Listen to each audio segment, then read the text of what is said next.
let's dive into a period that's way more than just old stuff, the Renaissance. Yeah. But forget stuffy museums and dusty paintings. Yeah. This era is bursting with life, intrigue, and change that still shapes our world. Totally agree. People hear Renaissance and they just think about the art. Right. But it really redefined how we see ourselves, the universe, knowledge, the whole thing. Okay, so Renaissance means rebirth, but Europe didn't, disappear in the Middle Ages. Right. What was being reborn? It was a rebirth of, ideas of the human spirit. Mhm. Imagine a world where, religious dogma was everything. Your life was basically pre-planned. Then, bam, they rediscover all this ancient Greek and Roman thought. And that sparks this passion for human reason, observation, individual power.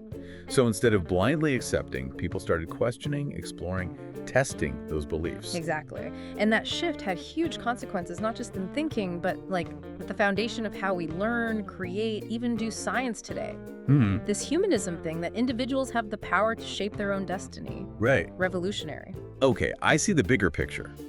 But let's talk about those pretty pictures for a second. How did Renaissance art break free from the medieval style? Think about those medieval paintings, Yeah. Often religious, those stiff figures, then boom, Renaissance. Yeah. Artists are all about those classical Greek and Roman ideas. They start portraying people so vibrantly and realistically. Mm. They were obsessed with anatomy, capturing emotion. It's like you could reach out and touch those figures. It's like that smile in Da Vinci's Mona Lisa. She's not just staring, she's engaging, thinking, feeling. Exactly. He was a master of capturing, the core of humanity. And Michelangelo's David, it's not just some biblical hero, it's the celebration of human potential and beauty. Both are instantly recognizable, even centuries later. Yeah. But it wasn't just masterpieces, right? There were less famous, but just as impactful innovations in art happening. For sure. One that's huge, but people often overlook it, is linear perspective. Uh-huh. Brunelleschi, Masaccio, these guys figured out how to create depth on a flat surface. So before that, paintings were flat, like old video games. You got it. Perspective gave them depth, realism, space. And that influenced everything. Realism, impressionism, even how movies tell stories visually. Wow, so even how we watch movies is connected to the Renaissance. It is. You see the connections everywhere. But remember, the Renaissance wasn't just an art revolution. It was an explosion of science, too. Right, all those incredible discoveries.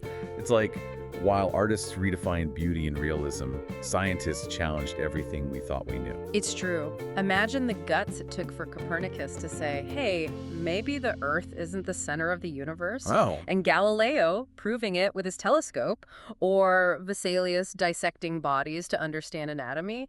These guys were giants, questioning, observing, overturning everything. Okay, let's talk about those breakthroughs. Before Copernicus, everyone thought the Earth was the center, right? Yeah, the geocentric model. It was the truth for centuries. Then Copernicus says, nope, it's the heliocentric model. The Earth and planets revolve around the sun. What a shift. What was the reaction back then? Oh, huge pushback, especially from the church. But Copernicus had math to back it up. Then Galileo comes along, looks through his telescope, sees the phases of Venus, the moons of Jupiter, proof.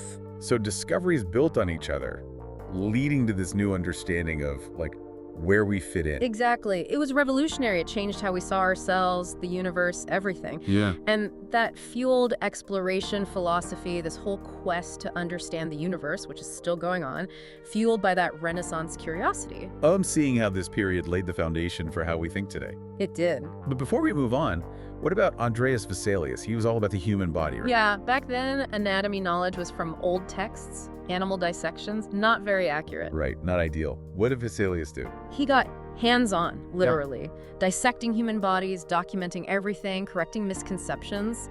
His book, De Humani Corporis Fabrica, was revolutionary. It's like the foundation of modern anatomy. So he gave us the Human Body Owner's Manual. That must have been a huge deal for medicine.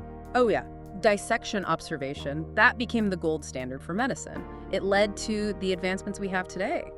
Surgery, transplants, understanding diseases. It's amazing. Things we take for granted, learning, art, medicine, all trace back to this one period. It really is. And we can't forget the printing press. Gutenberg's invention, what a game changer. Imagine handwritten books, super expensive, knowledge locked away. Yeah, only the elite had access. Gutenberg changes that. Books become fast and cheap, knowledge spreads like wildfire.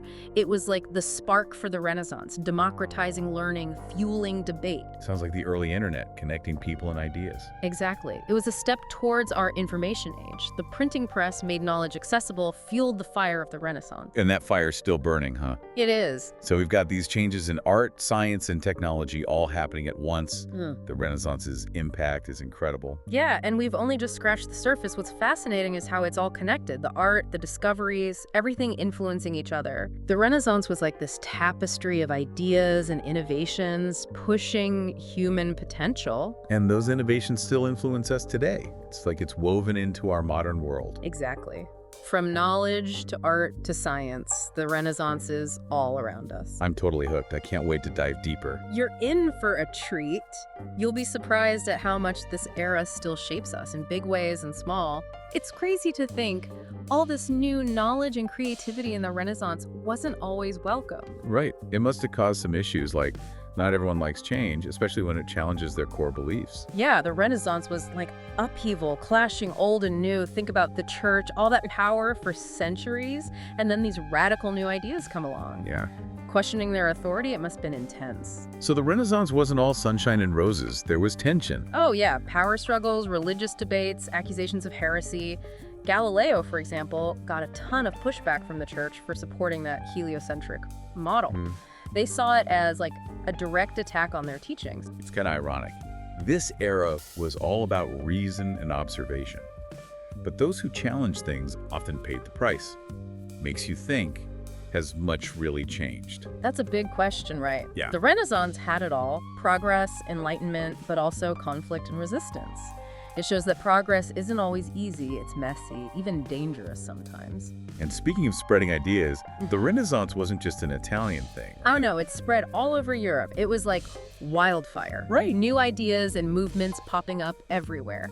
It started in Italy, but it quickly went north, impacting art, science, thought, the whole continent. So each country took those Renaissance ideas and made them their own. Exactly. Like, I think about the Northern Renaissance, still inspired by those classical ideals, Yeah. but their art was more focused on daily life, religion, incredibly detailed, like Albrecht Dürer, those amazing engravings, or Hieronymus Bosch, with those trippy, sometimes unsettling paintings. Wow, yeah. Totally different vibe.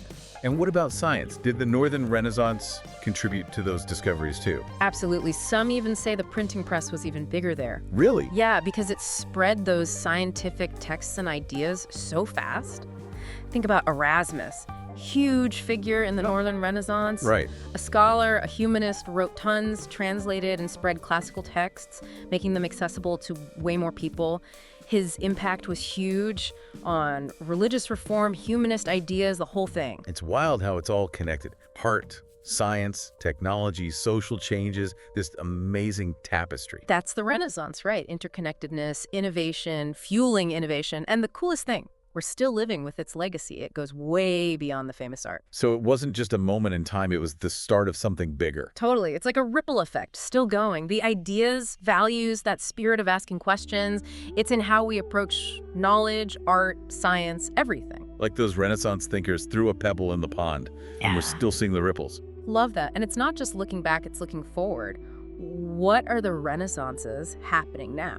Oh, interesting. What do you mean? Well, the Renaissance was this huge transformation, a paradigm shift. Yeah. Are we going through something similar now? What's shaping our world, challenging norms, creating new possibilities? Are we in the middle of our own rebirths? Well, Like in tech, with AI changing everything. Exactly. Or the arts, all these new ways to express ourselves, pushing boundaries, and science, genetics, space exploration, our understanding of everything is changing so fast. You're right, there's so much happening. It's exciting to think we might be in a modern Renaissance. But even back then, change came with a cost. Right. Those who challenged things, they faced pushback, consequences. That's true. Progress isn't always smooth, and those lessons from the past are important as we deal with today and the future. So we celebrate those achievements, but we also remember to use knowledge and creativity wisely, ethically. So the rebirths we see lead to a better world for everyone. Well said. And that brings up something else about the Renaissance, the people themselves. The artists, scientists, the ones who drove this change. Yeah, we talked about ideas, but who were these people? What made them tick? That's where things get really interesting. It's like a cast of fascinating characters, ready to meet them. All right, bring on the Renaissance rock stars. Let's meet the minds behind the art and discoveries. Well, you got to remember, they weren't just lone geniuses. Right. Collaboration was key, ideas bouncing around. Think about the Medici family in Florence. Oh yeah, they were like the ultimate art patrons, right? Totally.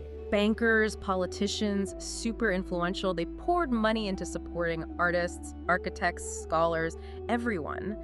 The Renaissance wouldn't have been the same without them. They created this breeding ground for creativity. So it wasn't just about individual brilliance, it was about community, support, the whole scene. Exactly. And speaking of brilliance, we got to talk about Leonardo da Vinci. All right, he's the Renaissance man, poster child, the whole deal. Painter, sculptor, inventor, scientist.